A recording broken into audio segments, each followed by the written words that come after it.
And I think today's youth are correctly tuned to follow this because sadly, my generation wasn't. Be the change that you want to see in the world. All right? Now tell me this. We are all Indians. We call India as our motherland, don't we? Right? We say Bharat Mata, right? Now ask yourself and be honest about this. Your own mothers, right? You love your mothers unconditionally, right? So whether your mother is educated or uneducated, whether she's beautiful or ugly, actually no mother will ever be ugly for a kid, whether she's tall or short, whether she's fat, whether she is dumb or intelligent, whether she's oversensitive or overcaring, you still love her unconditionally, don't you? You're not judgmental about it at all, right? You don't disown her because of her faults, do you? Then why, may I ask, your motherland, your country, India, why? Yes, agreed, we have corruption, we have poor infrastructure sometimes, we have sanitation problems. Why do we disown our country when something happens? As sons and daughters of this country, don't we own up to the faults? And aren't we equally responsible to create a change in that? Please look at this closely, because aren't we being hypocritical about it, right? Our own mothers at home, we have a certain stand, but something that we call as our motherland, we're not having the same stand, right? You can see the hypocrisy behind this, right? So the reason I'm saying this, because this is a generation whose awareness is much, much higher. Maybe thanks to the digital revolution, or you're just this is a smartphone generation, you're much more intelligent than us. In my generation, and I say it with a lot of remorse, parents used to literally tell their kids in 10th and 12th standard, lock yourselves in the room, you don't need to know what is happening in the outside world, your focus is only getting good marks. I really wondered, what is the point in creating citizens like this in today's world, where somebody is scoring great marks, but he doesn't know if his neighbor is suffering from a heart attack, or somebody died in the neighborhood, or somebody needs help, right? What is the point?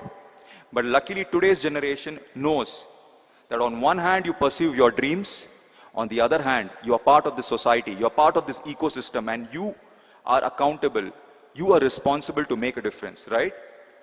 I'm very proud to see this generation, because this is the generation that has done so many protests, whether it being on social media or physically, and made things happen.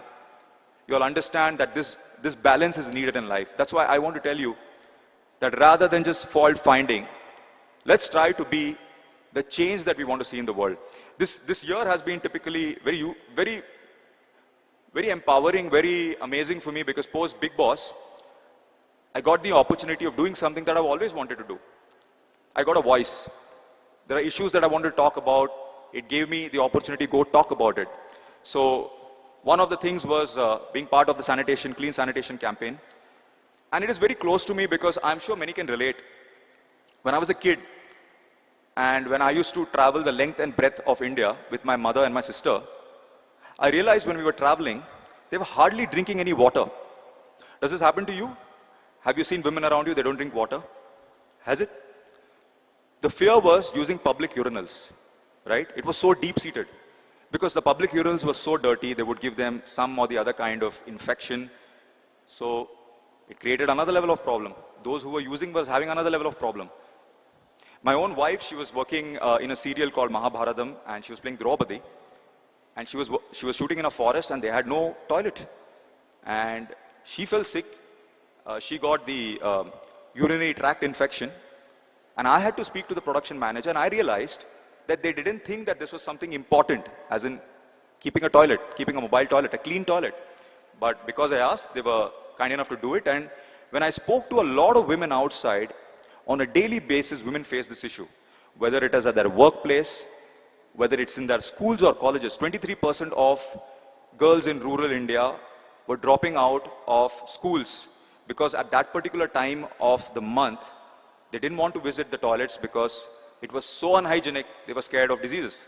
On one side, we're talking about empowering a woman, giving free education, but their most fundamental right, the right to clean sanitation, was not being given. And when we started talking outside, we realized that nobody wants to talk about this. They find it dirty. They find it, it's trivial. Most men was actually saying this is trivial. But when they realized that the women in their house, their sisters, their mothers, their wives were facing this day in and day out, and they were actually hesitating to talk about it. And I was appalled. Why should somebody hesitate to talk about something which is their fundamental right? So we took this up and we decided to bring this into mainstream, no matter what people think it's dirty. Because this change should happen, right? As an Indian, I feel bad when people come from other countries and say it's so dirty. People are defecating in the public. Or the hygiene situation is not bad. To remind you, when the British excavated India for the first time, the excavations happened and they found the ruins of Mohenjo-daro, Harappa. You've read about that, right, in history textbook. The thing that they were amazed about most is the sanitation system in the city. So many years back also, India had the awareness and the systems in place. Only in these past few years, we lost the plot. So I was very happy because we were trying to create this engagement. So it was very important to speak about issues. And I think youngsters these days are more aware. They don't bother about taboos in society.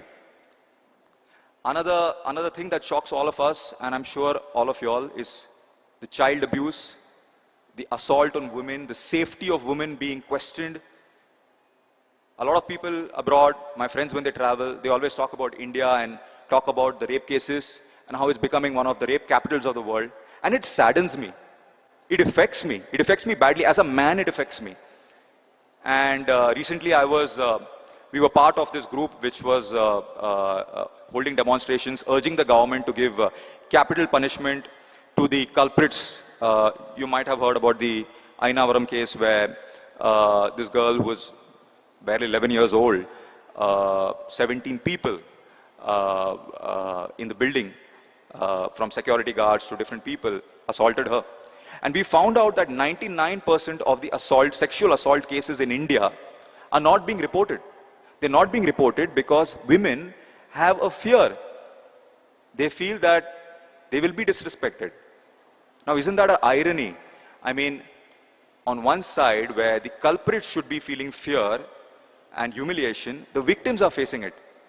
And we are to blame because we are a part of this ecosystem. We have to create an ecosystem where women feel comfortable. Women feel comfortable to talk about this, that some solution will come at the end of the day. As a husband, as a brother, as a son, every day I fear about this. So I'm saying this because we need to talk about this. We need to talk about value-centric education for men, because a lot of schooling, a lot of education emphasis we talk about, but on the other side, we're not talking about character development. Simple things like how to behave with a woman, what are the limits that you should not cross, how you should talk to them, what a gentleman is. These things are not there in the system, and it affects me when I see this. So I'm saying this because we are all a part of this ecosystem, right? Right?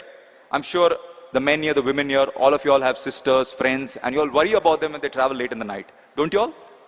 So I think we should be the change that we want to see in the world. Today the police force is not enough to take care of all the problems. We are a huge population, isn't it so? Isn't it so? We can't rely and we can't blame the police all the time. We have to be citizens who are aware. We have to come out of a comfort zone. We have to get into the lives of others. If someone needs our attention and help, we should be out there to help them. This is exactly what I'm trying to say to you. And I'm very sure that you all will take it up on yourself. As an actor, I've always been inspired by movies. I want to use my craft to say movies to tell stories, to be a part of movies that inspire people, that make a positive impact. I was fortunate, very recently I was working in Bombay for the clean sanitation campaign with Akshay Kumar ji, and he had just done this movie called Padman. You all heard about the movie? Did you know that the original character Padman, Mr. Arunachalam, an entrepreneur, a first generation entrepreneur, is from your own city? Did you all know that? Did you all know that? What that movie did, it spoke about something for 100 years nobody spoke about menstrual hygiene. This is exactly what I'm trying to say. Something that needed to be spoken about, but because people thought it's a taboo, nobody ever spoke about it. But that film got this conversation into mainstream, made the government realize that you can't charge GST and taxes on such an item which is a bare necessity, and the GST was scrapped thanks to this film. Don't you think that's a phenomenal phenomena? Right? And I was bowled over because that is the power of the medium. And I want to encourage you all guys and girls to talk about real issues. Don't worry about taboos. Get them into mainstream, get them into conversation, because the entire idea of a democracy is about talking about these things. And don't worry about people judging you. State your opinion. You may be wrong, but you might hear another person's opinion. You might change your opinion. This exchange of knowledge will only make you a better person. And it will make you a person, a bolder person, a person who doesn't worry about consequences only, who says what is needed to be said. A movie that really inspired me at one time, you might think it's a filmy thing, but if you've seen Ashutosh Govrikar's Swades, right? So Swades had Shah Rukh Khan working in NASA as one engineer, and he comes to his village to only realize that his own village does not even have electricity. He goes back, he has a realization, he tells his boss that I want to go back and work in my village and get electricity because I'm firing rockets here for NASA, but my own village doesn't have electricity. His boss doesn't want to go, let him go, but eventually he looks at him and says, go light your light bulb. So that's so true, you know.